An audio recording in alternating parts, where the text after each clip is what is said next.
በዋነኛነት ይህን ትግል በበላይነት የሚመሩት ወይም ደግሞ ተጠልፏል የተጠለፈውም በህወሓት በሻዕቢያና በግብጽ ነው። ሰላም እንዴት አላችሁ? የኢትዮ ታይምስ ቤተሰቦቻችን ለሰዓቱ የተመረጡ አዳዲስ መረጃዎችን ይዘንላችሁ ቀርበናል። ከመረጃዎቻችን መካከልም የአማራ ፋኖ ህዝባዊ ድርጅት ከፍተኛ አመራር የነበሩት ኮሎኔል ፈንታው ሞሀቤ የፋኖ ትግል ተጠልፏል፣ ትግሉንም በዋነኝነት የሚመሩት ህወሓት ሻዕቢያና ግብጽ ናቸው ሲሉ ገልጸዋል። በዛሬው ዕለትም በአማራ ብሔራዊ ክልላዊ መንግስትና የአማራ ፋኖ ህዝባዊ ድርጅት መካከል የተደረገውን የዘላቂ ሰላም ስምምነት ውጤታማ ለማድረግ የሚያስችል ስምምነት ተካሂዷል። ይህ በእንዲህ እንዳለም ነፍጥ አንግበው ጥያቄዎችን በኃይል ለማስመለስ የሚንቀሳቀሱ ኃይሎች ወደ ሰላማዊ መንገድ ሊመጡ ይገባል ሲሉ የሰላም ሚኒስትር የሆኑት መሐመድ እድሪስ ተናግረዋል። ሙሉ መረጃውን በዜናችን በዝርዝር እናስደምጣችኋለን።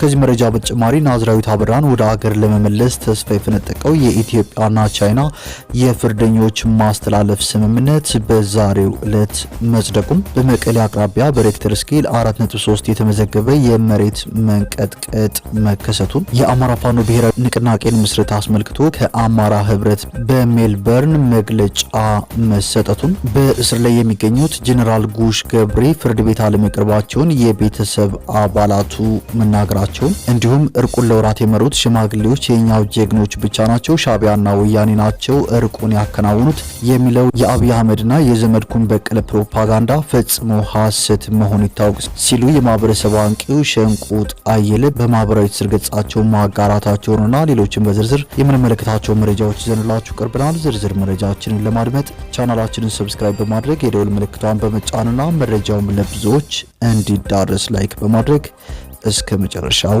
አብራችሁን ቆዩ።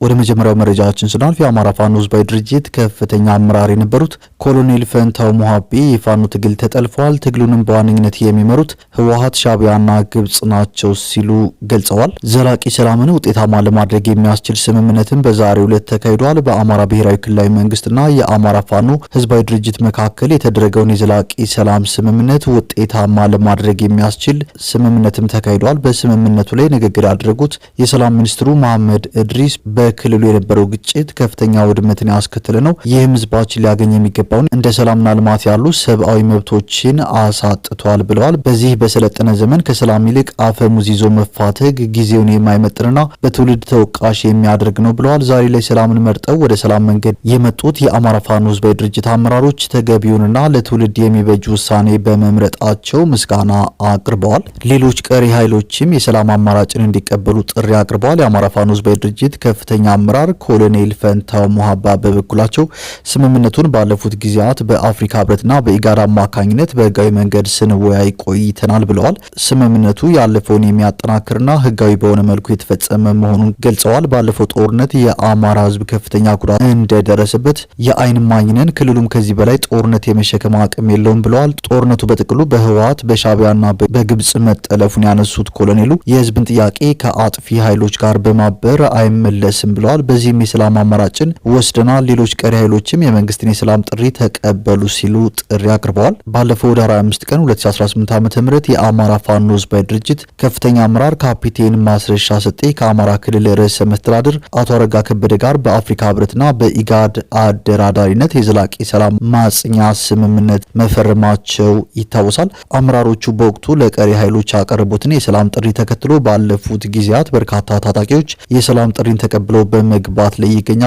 ስምምነቱን አስመልክቶ በተካሄደው መድረክ የአማራ ብሔራዊ ክልላዊ መንግስት አመራሮች፣ የሰላም ሚኒስቴር፣ የሀገር መከላከያ ሰራዊት አመራሮች እንዲሁም በመንግስት የቀረበውን የሰላም ጥሪ የተቀበሉ የአማራ ፋኖ ህዝባዊ ድርጅት አመራሮች ተገኝተዋል። ይህ በእንዲህ እንዳለም የአማራ ፋኖ ብሔራዊ ንቅናቄ ምስረታን አስመልክቶ ከአማራ ህብረት በሜልበርን መግለጫ ተሰጥቷል። የአማራ ህዝብ አባቶቹ በመሰረቷትና ዋጋ ከፍሎ ባቆዩት ሀገሩ ላይ የመኖር መብቱ ተገፎና ባይተዋር ሆኖ አገዛዙ እያደረገ ባለው ዘር ተኮር ጥቃት ለህልውና አደጋ መጋለጡን ተከትሎ የተጀመረው የህልውና ትግል ብዙ ፈተናዎች ቢኖርበትም አሁን ላይ ትግሉ አድጎና ጎልብቶ በቀጠናው ጠንካራ ተገዳዳሪ ኃይል ሆኖ መገኘቱ ለመላው የአማራ ህዝብና የትግሉ ደጋፊዎች ትልቅ ኩራት ነው ሲል የአማራ ህብረት በሜልበርን መግለጫ ሰጥቷል። ጥር 9 ቀን 2018 ዓ.ም የአማራ ፋኖ ብሔራዊ ንቅናቄ በሰጠው መግለጫ እንዳሳወቀን በጉጉት ስንጠብቀው የነበር ነው። የአማራ ፋኖ ብሔራዊ ኃይልና የአማራ ፋኖ ህዝባዊ ድርጅት የአንድነት ስምምነት ፍጻሜ ለመድረስ ለመላው የአማራ ህዝብና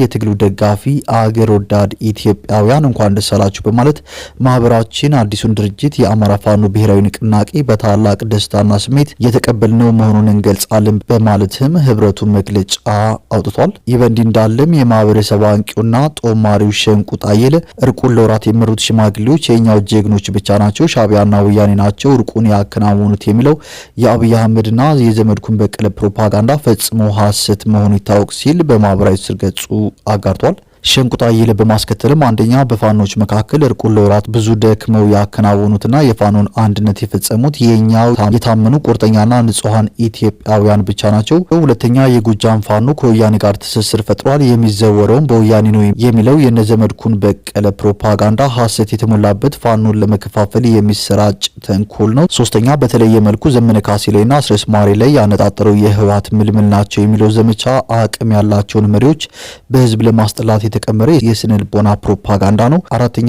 ኦህዴዳውያን ጀነራል ተፈራ ማሞን በእጅጉ ፈርተውታል። ስለሆነም ጀነራሉ ላይ ፕሮፓጋንዳ ከፍተዋል። ይሄውም ጀነራሉ የሚታዘዘው በሻዕቢያና በወያኔ ነው የሚል የስነ ልቦና ሰበራ ፕሮፓጋንዳ ነው። ይህም የፍርሃት ውጤት እንጂ ሐሰት ነው በማለት ሸንቁጥ አየለ መልእክቱን በማህበራዊ ስር ገጹ አጋርቷል። በአምስተኛ ደረጃ እስክንድር ነጋ ግልጽ አድርጎ አንድነቱን እፈልጋለሁ ብሏል። አንድነቱ እንዲመጣም ሲሰራ ነበር። ሆኖም ለጊዜው በተራ አባልነት አገለግላለሁ ማለቱን ለፕሮፓጋንዳ መስሪያነት ኦህዴድ መርጦታል።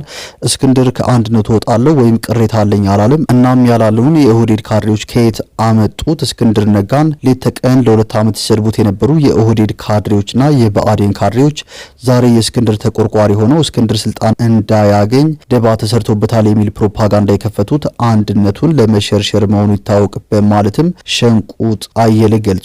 በስድስተኛ ደረጃ መከታው ማሞ ጥንቅቅ ያለ የጦር ሰው ብቻ ሳይሆን ታላቅ የፖለቲካ ጠበብት መሆኑን የብአዴን ኦህዴድ ኃይሎች በደንብ ገብቷቸዋል። በተለይ መከታው ማሞ በራሱ ፈቃድ ያኮረፉትን የፋኖ ኃይሎች እየደወለ ከአንድነት ውጪ አማራጭ የለንም የሚል የማግባባት ስራ ከአስታራቂዎቹ ጋር ሆኖ በመስራቱ የፕሮፓጋንዳ ኢላማ እንዲሆን አድርጎታል። በዚህም የኢንጂነር ደሳለኝ ተቆርቋሪ መስለው የብአዴን ወይም ኦህዴድ ተላላኪዎች መከታው ሸዋን በምክትል ሰብሳቢነት እንዲወሰን አደረገው። መከታው ጠላታችን ነው፣ ሸዋ ሊመራ እንጂ ሊመራ አይገባውም የሚል ፕሮፓጋንዳ ከፍተዋል። እነዚህ የጠላት ኃይሎች የሸዋ ሰዎች ነን በሚል ካባት ጠርዘው ነው ፕሮፓጋንዳ የሚዘሩት በማለትም ሸንቁጥ አየለ ገልጿል። ሸንቁጥ አየለ በማስከተልም ኢንጂነር ደሳለኝ ከስልጣን ተገፋ፣ ጎንደር ስልጣን አነሰውና ሌሎችም የሐሰት መረጃዎች እየተሰራጩ እንደሆነ ገልጾ የአማራ ፋኖ ብሔራዊ ንቅናቄን አንድነትም አድንቋል።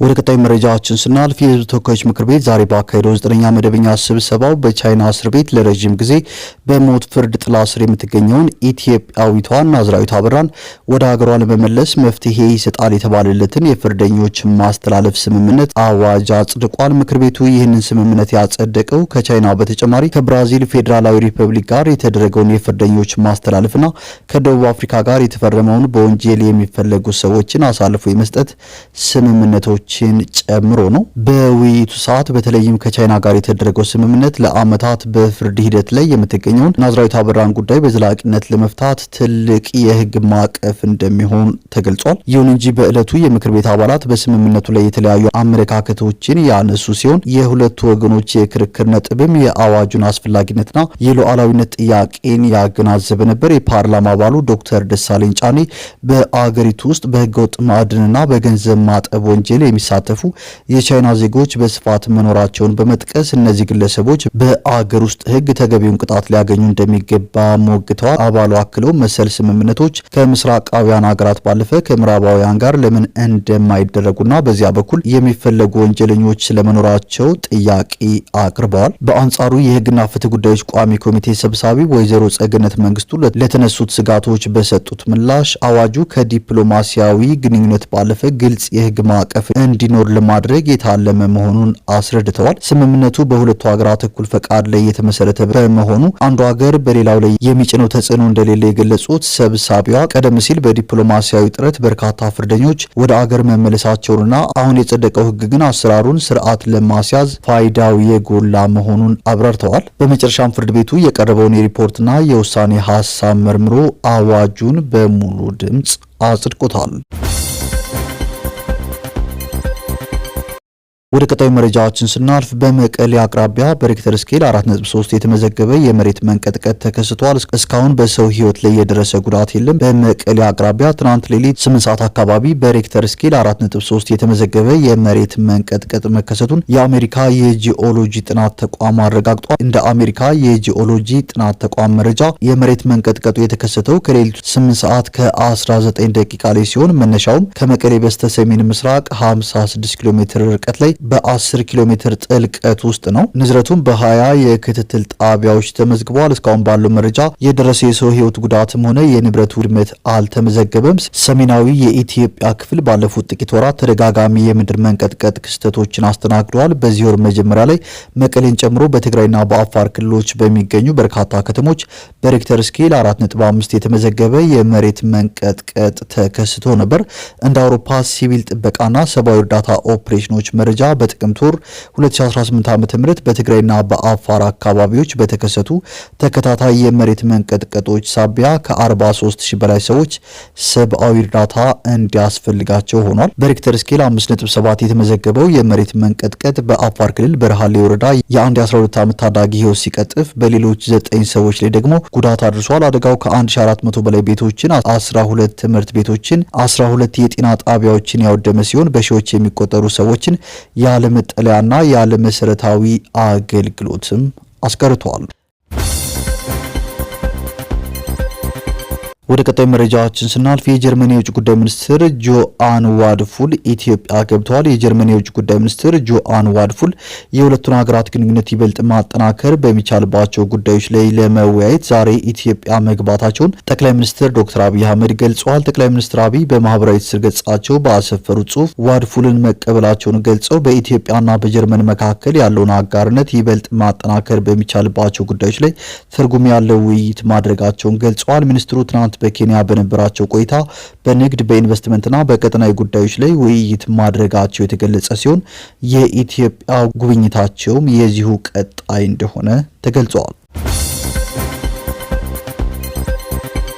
ወደ ቀጣዩ መረጃችን ስናልፍ በእስር ላይ የሚገኙት ጄኔራል ጉዑሽ ገብሬ ፍርድ ቤት አለመቅረባቸውን የቤተሰብ አባላቱ ገልጸዋል። የአርሚ 15 የቀድሞ አዛዥ ብርጋዴር ጄኔራል ጉዑሽ ገብሬ በቁጥጥር ስር በዋሉ በአራተኛው ቀን ከቤተሰባቸው ጋር ለአጭር ጊዜ ብቻ እንደተገናኙ የቤተሰቡ አባል ገልጸዋል ሲል አዲስ ስታንዳርድ ዘግቧል። ጄኔራሉ ፍርድ ቤት ቀርበዋል በሚል እየተሰራጨ ያለውን ዘገባ ውድቅ ያደረጉት የቤተሰብ አባሉ እስካሁን በዳኛ ፊት አልቀረቡም፣ እንዲሁም ከጠበቃ ጋር አልተገናኙም ብለዋል። የጄኔራሉ ወንድም አቶ ይብራህ ገብሬ ትናንት እንደተናገሩት ጄኔራል ጉዑሽ ፍርድ ቤት እንዳልቀረቡ ለቤተሰቦቻቸው መናገራቸውን ገልጸዋል። አቶ ይብራህ አክለውም ሁለት ግለሰቦች ጄኔራሉ ወደ ታሰሩበት ቦታ መጥተው ዳኛና አቃቢ ሕግ መሆናቸውን በመግለጽ ራሳቸውን ካስተዋወቁ በኋላ መሄዳቸውን ጠቅሰው ከችሎቱ አለመቅረባቸውን አስረድተዋል። የጄኔራሉ ቤተሰቦች ማክሰኞ ዕለት ያደረጉት ጉብኝት የተገደበና በመገናኛ ብዙሃን በተሳሳተ መልኩ የቀረበ ነው ሲሉም የጄኔራሉ ወንድም ከሰዋል። አቶ ይብራህ ዛሬ እንዳናገኘው ተከልክለናል። ትናንት የተደረገው ጉብኝት ለመገናኛ ብዙሃን ተብሎ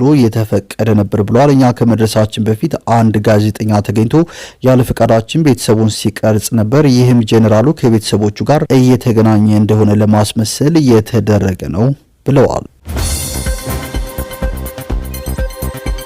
ወደ መጨረሻው መረጃችን ስናልፍ በህገወጥ መንገድ ገንዘብ በማስተላለፍ አገሪቱ ከ13 ሚሊዮን ዶላር በላይ እንድታጣ በማድረግ የተጠረጠረው ግለሰብ ተከሷል። በህገወጥ መንገድ ገንዘብ በማስተላለፍ ኢትዮጵያ ከ13 ሚሊዮን ዶላር በላይ እንድታጣ በማድረግ የተጠረጠረው ግለሰብ በፌዴራል ከፍተኛ ፍርድ ቤት ልደታ ምድብ ሁለተኛ ልዩ ጉዳዮች ወንጀል ችሎት ክስ ቀርቦበታል። ተከሳሹ ነጋሲ ተስፋ ልደት በ2017 ዓ.ም የወጣውን የባንክ ስራ አዋጅ ህግ በመተላለፍ የወንጀል ድርጊት መፈጸሙን በመግለጽ ነው ነው አቃቢ ሕግ ክስ ያቀረበው። ተከሳሹ የባንክ ስራ ለመስራት ከብሔራዊ ባንክ የተሰጠ ህጋዊ ፈቃድ ሳይኖረው ለጊዜው ካልተያዙ ግብረ አበሮቹ ጋር በመሆን በተለያዩ የውጭ ሀገራት የሚገኙ ግለሰቦች ገንዘብ ወደ ኢትዮጵያ ለመላክ ሲፈልጉ የሚላክላቸውን ሰዎች ስም ዝርዝር፣ የባንክ ሂሳብ ቁጥርና የገንዘብ መጠን በሚያስተላልፉለት መረጃ መሰረት ገንዘቡን ኢትዮጵያ ውስጥ ላሉ የተለያዩ ግለሰቦች በስሙ ከከፈታቸው የባንክ ሂሳቦች ገንዘብ ማስተላለፉን በክሱ ተመላክቷል። ተከሳሹ ፍቃድ ሳይኖሩ በአጠቃላይ 1,400,000 ብር ከውጭ ሀገራት ገንዘብ ለተላከላቸው ሰዎች በማስተላለፍ ገንዘቡ በህጋዊ ገንዘብ አስተላላፊዎች አማካኝነት ወደ ሀገር ቢላክ ኖሮ ኢትዮጵያ ታገኝ የነበረውን 13,031,200 የአሜሪካ ዶላር አሳጥቷል ያለው አቃቤ ያለ ብሔራዊ ባንክ ፍቃድ የባንክ ስራ በመስራት ወንጀል ግለሰቡ ላይ ክስ እንደቀረበበትም ተገልጿል።